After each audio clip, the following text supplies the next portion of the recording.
Morning. Thanks for being here. So, excited to get started here. To say really the roster where it is, probably a snapshot of where ultimately we'll be.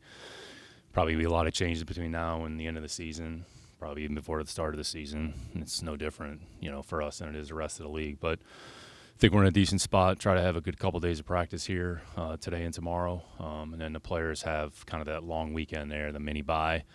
And we'll come back Monday and kind of get ready to go for, one of the best teams in the league, a week from Sunday in the Rams. So, a lot of work went into this to get to this point. Players worked hard, staffs worked hard, a lot of dialogue, a lot of conversations with a lot of people throughout the building, which will continue. D'Amico and I essentially, he was asked about this the other day, and we'll basically talk about the team like every day. And it just takes a lot of dialogue, a lot of conversation back and forth, and just try to arrive at a good endpoint that we feel makes sense for our team. And if there's an opportunity out there that makes sense, we'll consider it. We're always going to consider it. If not, we'll always be prepared with the group that we have. So overall, in a decent spot and kind of excited to flip the page here and get ready for our regular season. Anticipate adding another tight end, or do you all feel like Rich Brooks is a person who could make you all flexible there? Yeah, we'll see. And I've talked about this at different points. Some positions you carry your depth on the roster. Some positions you carry your depth off the roster. We view it as 65, 70 players are essentially available every week at our disposal, and whoever we feel can help us that particular week or game, we'll consider it. We probably very easily could have carried 60 to 65 players on the actual roster, but the rules are the rules. So we try to work within the parameters that we're given by the league. So some positions, they'll be on the 53, some will be on the practice squad, but we don't view the practice squad players any differently than the players that are on the roster. Some of this is just mechanics and just positioning and, where do you feel that you have to carry a player or handle a player. So, we'll always look at it and ultimately do what we feel makes the most sense for our team. When it comes to British Brooks and him making the team again, what did he show you, special teamer, and what is he showing you just kind of how hard he works, that kind of thing? Yeah, when you look at our program, what are the hallmarks of our teams and, what's important to D'Amico? Toughness, effort, physicality. Who better embodies that than British Brooks? So the way he plays, his mindset, his toughness. The guy doesn't say boo, barely knows. There's a lot of guys like that. Doesn't really say much in the building. Lets his actions kind of do the talking. So British has earned his opportunity. The players that are on the team have earned their opportunity to be where they are. And there's a number of other players that aren't on the team that earn their opportunity as well. We'll kind of see how it all shakes out here over the next, call it 24 hours. There's going to be a lot of movement. You'll get the waiver period here by 11 o'clock. Teams have to put the claims in. Then you'll form the practice squads by kind of 1 o'clock, midday. And then there'll be some other transactions tomorrow. But by Thursday afternoon, wherever you're going to be, that's where you're going to be for now. But, British has worked really hard. Had his season cut short last year with the injury. But when he's been on the field, made an impact last year going back. He was active, week one. And he made a tackle, I think, on kickoff coverage or something like that. So, that's when you're a role player, you have to do multiple things well. You're either starter on offense, starter on defense, or starter in a kicking game.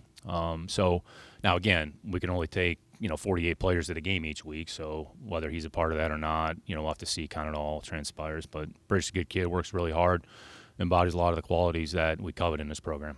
Is there a setback with Mixon, or did y'all anticipate it would be this bad? Yeah, with all the injured players, kind of take it one day at a time, and so whatever their timeline is, we kind of handle accordingly. I'd say the players that are on PUP or NFI, they're out 4 games or 4 weeks, so once we get through 4 weeks, we'll kind of evaluate it at that time. How did you end up on NFI instead of PUP? Was it something away from the facility? No, it's not my call, it's the league's call. So you turn the transactions in, and they put the players in categories, so, that's how it's handled.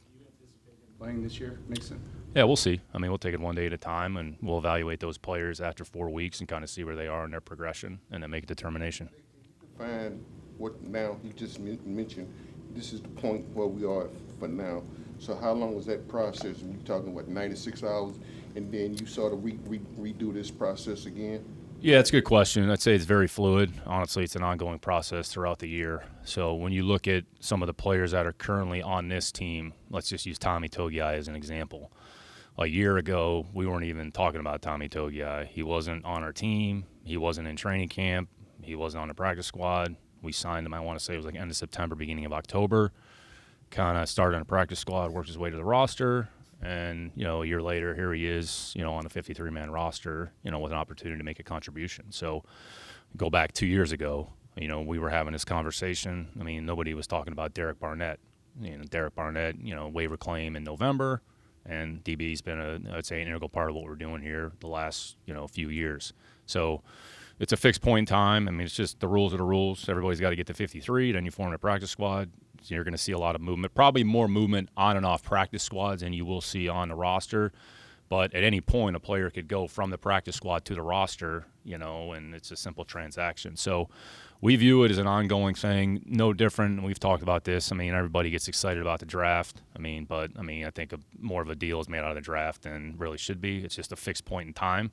No different. Here we are in training camp to go from 90 to 53. It's a fixed point in time. But the roster building process really is ongoing, and there's going to be other opportunities out there for us, and we'll always look at it and we'll consider it. And if it makes sense, we'll do it. And if it doesn't, we won't. But that's kind of how we handle it.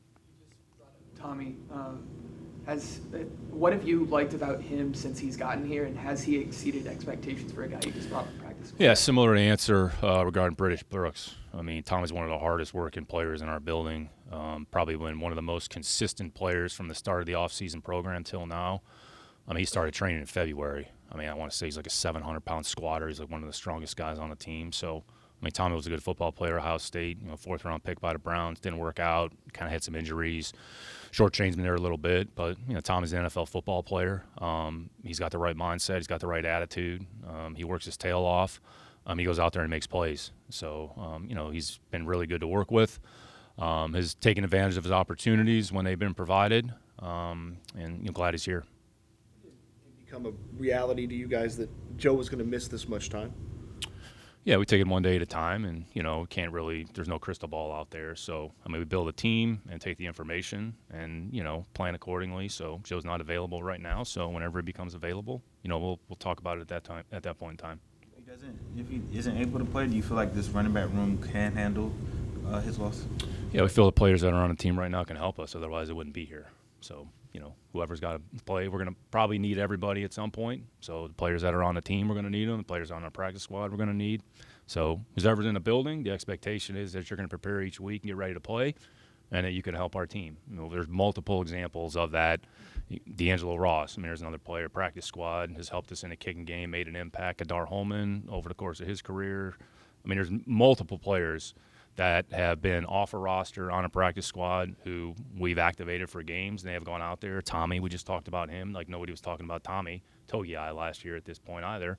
And he's gone out there in playoff games and actually helped us win. So whoever's here, the expectation is you're going to get your stuff ready to play. If there's a better option out there for us, we'll consider it. If there's not, then we won't. When you have a player like CJ, quarterback, you have Davis, who's been his backup for a couple of years now. What goes into keeping Graham Mertz on the roster versus another roster spot at another position? Yeah, just try to keep, good football players in the building. Some of this roster mechanics, like what do we feel makes the most sense. So, every team's going to have a third quarterback in some capacity. Some will be on, some will be on a practice squad. When you look at the numbers, probably half and half. So it's just a matter of, what do you think makes the most sense? We've done it both ways. We've had 2 on. Last year we had 2. We've had 3 at different points. So we just felt like that made the most sense for Graham at this point in time. Graham's worked hard, played well the other day. He's been pretty consistent, really, since he's walked in the building. It's kind of taking a little bit of time to get up to speed, coming off of, the ACL injury there that he sustained back there at Florida. So, some of it is just whatever we feel makes the most sense for the team. And there's going to be players, like I mentioned a little bit earlier, if our depth's not on a roster, probably going to carry it off the roster, so might be able to supplement it in a couple different ways. USC, Jalen Smith played a lot of positions. Outside, he also played some nickel. Do you guys like what he could do potentially as a backup nickel to Jalen Petrie? You talking about J-Rock, Jalen? Yeah, he's taking reps a little bit in, a little bit out. Probably worked a little bit more on the perimeter here. So we'll just try to figure out what makes the most sense. We have a number of players that have experience playing inside the formation. Petey's one of them. Kamari's played inside the formation. Miles Bryant's played inside the formation. He's not here right now, but Miles has experience there. Even Ceedee, when he was in Philadelphia, has played inside the formation. So just try to find guys that maybe have a certain degree of flexibility. And really, whatever you ask them to do, making sure that you're not asking them to do something that either A, they're not comfortable with, or B, maybe they're better off doing something else. So we'll figure out kind of what makes the most sense. But we feel like we have, a number of versatile players back there in the secondary. Other than Stingley, most of the guys have some position flex. And honestly, if Stingley had to go inside and play inside the formation, situationally, guy's the best corner in the league, so I'm sure he could probably figure it out. C.J. Gardner-Johnson, it appears a reasonable assumption that he's on the roster because he could be available the first couple of weeks of the season.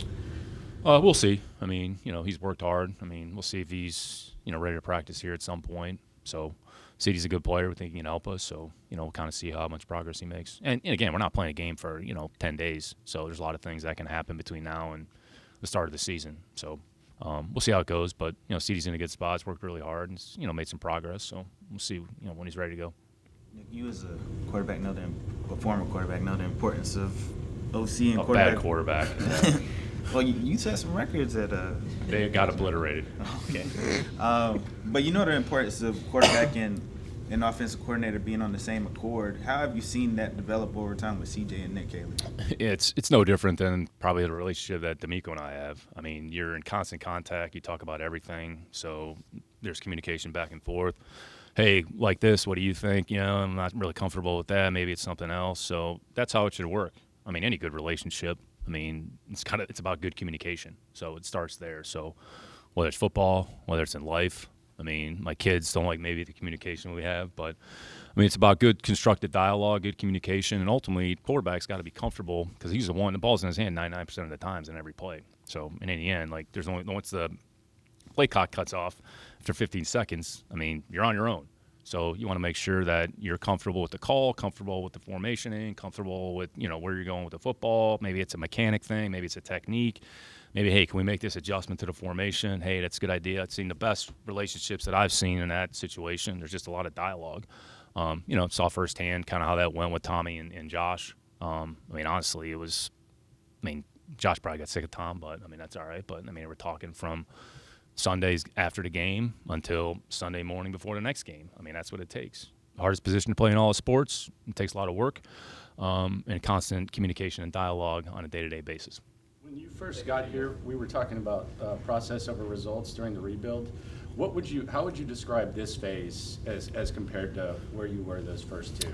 Yeah, no different. I think our program is very process-oriented. If you have good processes in place, hopefully it leads to good results. Sometimes good process doesn't necessarily lead to the best results. But what we've tried to do is just establish some level of consistency on a day-to-day basis, what we're doing on all levels, coaching, scouting, nutrition, player performance in all areas, and just get the right people in the building, understanding that it's a hard business. You're going to face some adversity. You're going to face, some stretches where things aren't going great. So you're either going to withstand that or you're going to wilt.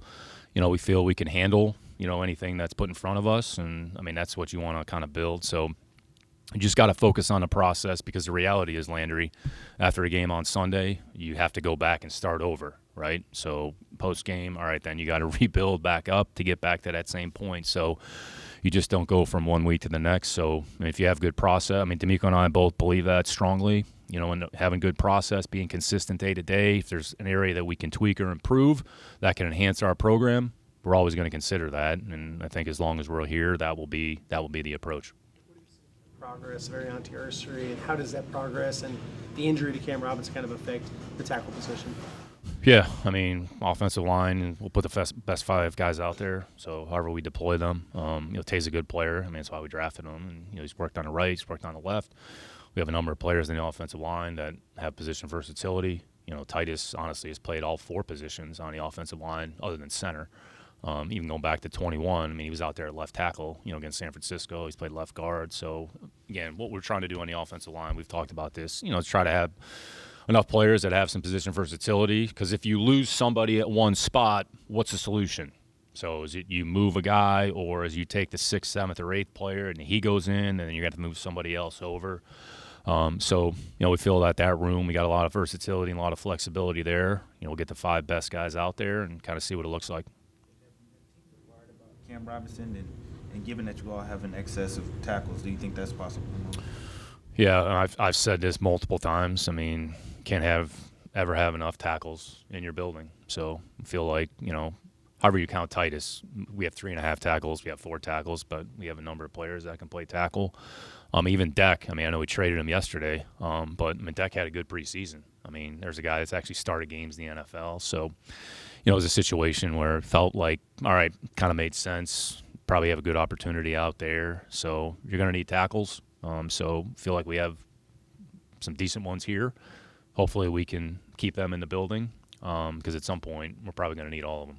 When you were talking about the league handling NFI and PUP, do you view reserve NFI for Joe no different than a guy on IR designated to return? It's the same category. Yeah, some of this is logistics and vernacular. Honestly, I think a lot of it is made more of it than it really is. So whatever the status is, they're on reserve. It's 4 games. So after 4 games, then you see where the player is. It doesn't mean they're going to come back. It just means they're available to start the 21-day window. So those players are all treated the same. That's how we view it. Maybe other teams view it differently, but that's kind of how we approach it. Sitting here today, you're not ready to say whether he'd be available over that 7 weeks, concluding that 21-day window? Yeah, all those players that are on that reserve category, every single one of them, they're out 4 weeks. So after 4 weeks, we'll see where they are. Besides this, but did you expect or were you surprised that Jimmy was placed on the commissioner's exempt list? Yeah, whatever the league decide. Honestly, it's their decision, so we'll deal with it accordingly. Kind of let the process play itself out. So, I don't really have anything to add beyond that.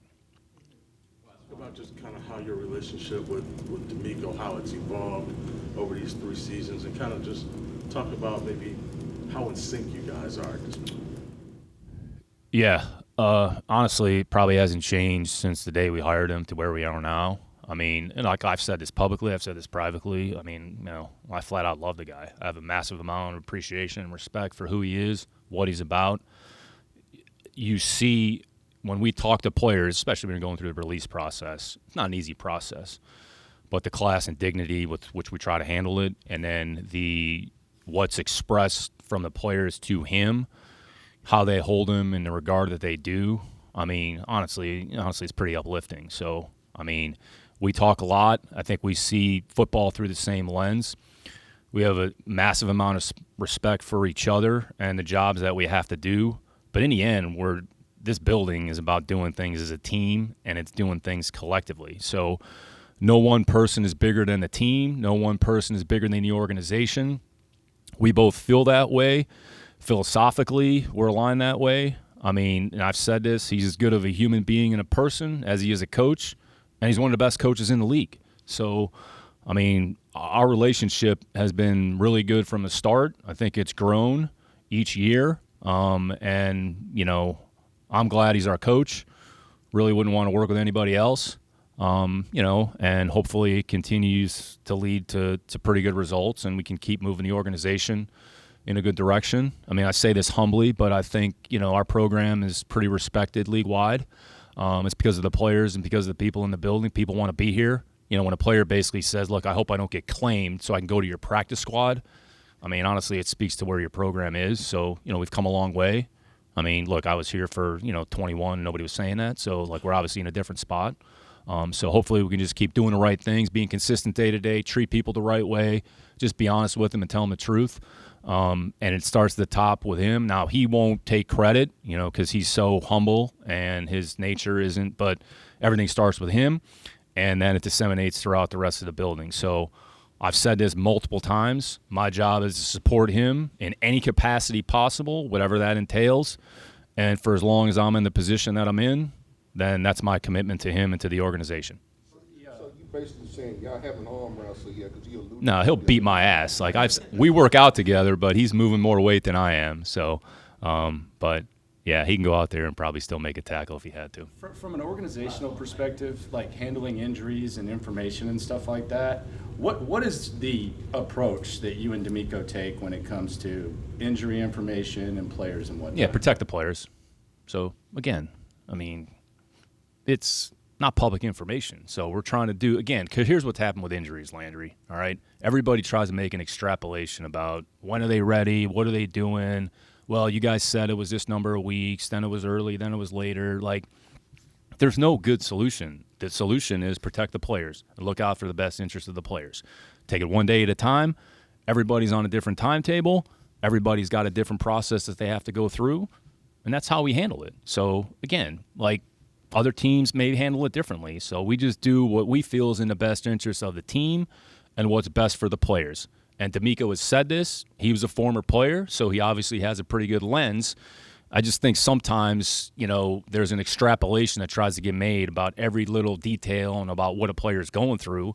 Look, players are dealing with a lot, and I would say in a lot of cases it's very mentally fatiguing and taxing for that particular player. And who else, nobody else really knows what else they have going on top of their injury. So we're trying to be sensitive. Look, I understand you all have a job to do, and you're trying to get information. Like, we understand that. We respect that.